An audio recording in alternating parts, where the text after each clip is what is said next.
thank you, Saint Marina, from the depths of my soul. They walked 37 kilometers to thank Saint Marina. Today is her feast day. She martyred when she was only 16 years old, but she was going through a lot of tribulations before her passing, and every time she was chastised, thousands of Christians in the beginning of the Christian church, the first centuries, thousands were healed and also converted. And this is one of the stories, as we know, Jesus Christ will be returning the second coming with his saints, but his saints, as we know, are not dead, they're alive, just like the proof that he gave us in his transformation, when the prophet Elijah and Moses both were talking with him at Mount Tabor during his transformation. So they said, thank you, Saint Marina, from the depths of my soul. A gypsy family came reverently to thank her for the salvation of their child. Their child had a heart problem and the doctors had written it off. They came to the monastery on foot from Heraclean Crete, and upon entering they wore other clothes over their clothes, their black ones, which they then took off and left next to the icon, as well as money and a gold lira. The girl's mother, like a gold dollar, right? The girl's mother was on her knees. The child's grandmother and father were carrying a can of oil and 2 carpets. We all cried as we listened to them during their prayer. A group of pilgrims consisting of a 3 to 4-year-old girl dressed in black, a young man with long hair and a black tunic around 25, a girl around 20, also in black. I want to remind you that gypsies marry very young. Okay, so she was also wearing black, a woman holding a large container of oil and 2 men carrying carpets, a whole family behind them arriving at the monastery. The young father urged the little girl, yes, Marina, ma vie, go ahead, he tells her, and she goes forward hesitantly. The mother arrives at the entrance of the monastery. She lies down all over the ground and enters the temple crying. At that moment, a group of women made the supplication to Saint Marina, and the supplication stopped. The whole family, visibly moved and tired, gathered around the icon of the saint. They will need something at this moment, I thought. I filled the jug of holy water, which flows endlessly under the holy altar, and gave them to drink. A strange silence followed for 2 or 3 minutes. The woman who carried the container with the oil walked in front of the icon of the saint. She placed it reverently and began to thank the saint with heartfelt tears for the miracle she performed in Marina ma vie. She thanked her in her own language. Her words came from the depth of her soul and were so strong and moving that everyone present cried. We understood a few words, and in the end, this tormented woman finished with the words, I thank you, Saint Marina, from the depths of my soul, for the miracle you performed on Marina ma vie. I thank you, and I promise you that I will serve you all my life.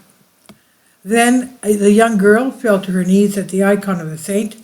She thanked Saint Marina with tears for the miracle she performed on little Marina, and promised that she would dedicate her life to her, and that she would serve her all her life. She took off her black tunic and placed it on the icon.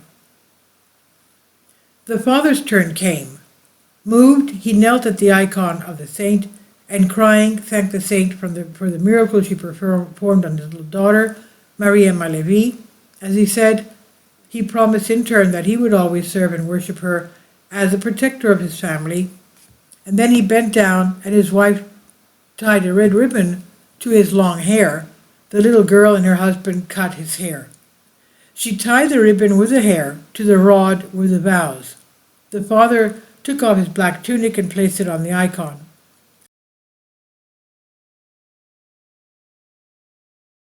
Along with the tunic, he left his athonite rod, the prayer beads, and golden lira, and a sum of money, and we placed the lira in front of their eyes inside the icon of the saint, and the sum of money in the church's basket. The whole family then left the church, crying and hugging each other, and headed for the courtyard of the monastery. The group of women continued to chant the St. Marina prayer. It began to get light, and soon the bell would ring. I felt it was my duty to learn from the parents what miracle St. Marina had performed on the little girl who bore her name. And when I found them, they told me. The grandmother, Eleni, 37 years old, spoke up. As I told you, gypsies marry very young. She was the woman who carried the container of oil to the saint, and who, with her prayer, the oil is used for the oil lamps. In the Christian Orthodox churches, they have oil lamps in front of the saints, in front of the icons. So she was the woman who carried the container of oil to the saint, and who, with her prayer, made us all cry. She told us that the little girl had been seriously ill since she was born. She entrusted her to St. Marina. She regularly visited the monastery of St. Marina in Buni and gained courage. They baptized her with the name Marina, after St. Marina, and as a baby she underwent 2 heart surgeries, but her condition was always critical. The whole family, for the sake of the little girl, committed to serving St. Marina and having her as their patroness. The father vowed not to cut his hair for 3 years and to dedicate it to St. Marina. Last year, on the eve of St. Marina, her feast day is annually July 17, Marina developed a high fever. She was taken to Venizelos Hospital, and from there she went again to Pacni, and all the doctors treated her very well and very humanely, but they could not do more than science can do. A nurse, also called Marina, comes to the little girl's ward. She tells him to have faith, and the child will get well. That same night at the hospital, Leonidas, 23 years old, the child's father, sees St. Marina in a dream and tells him not to lose his faith and to do exactly what she tells him to do.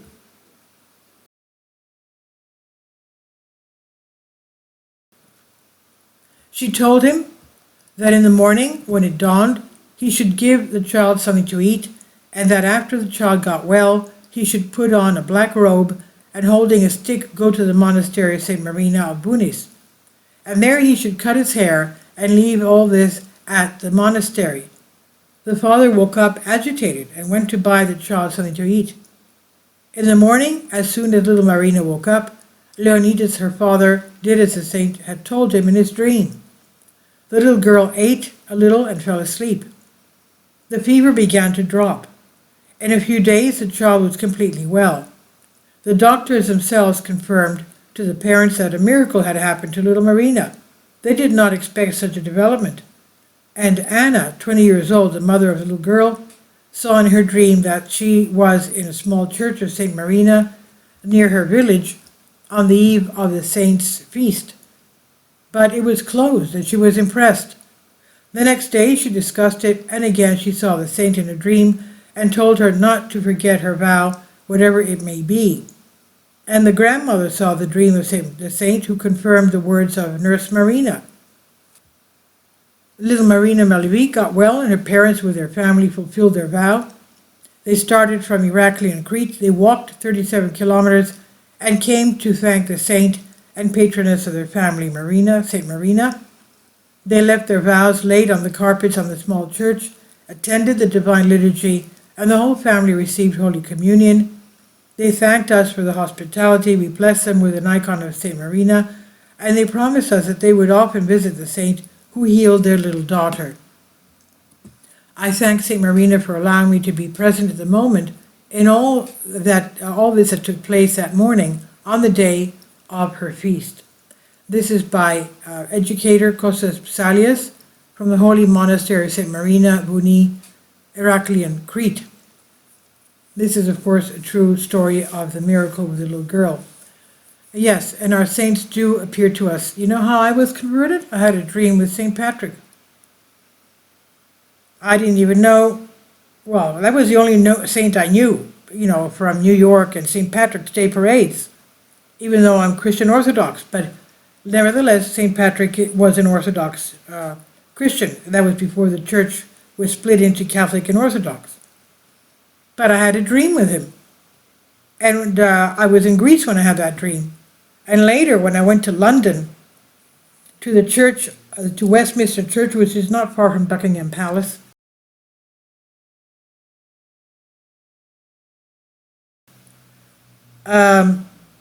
We were staying there, and there was a bookstore at the side of the church, a very nice bookstore, and I saw a book with the face of the saint that I had in my dream. It was strange because the face of the saint was like a little statue, a stone statue. And I went up to him and I said, "Who are you? Are you St. Patrick?" And he smiled and he nodded his head like saying yes.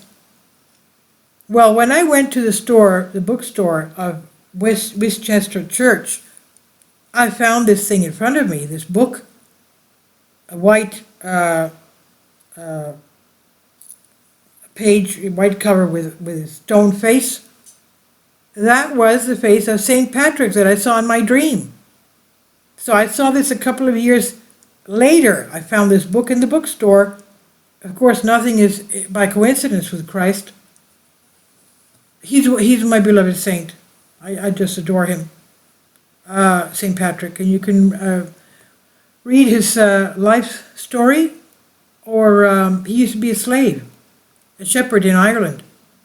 And Christ revealed himself to St. Patrick when he was just a teenager, and he told him, "You will come back." He said, "You will leave Ireland, even though he was a slave, and you will come back as a bishop, the Bishop of Ireland." And that's exactly what happened.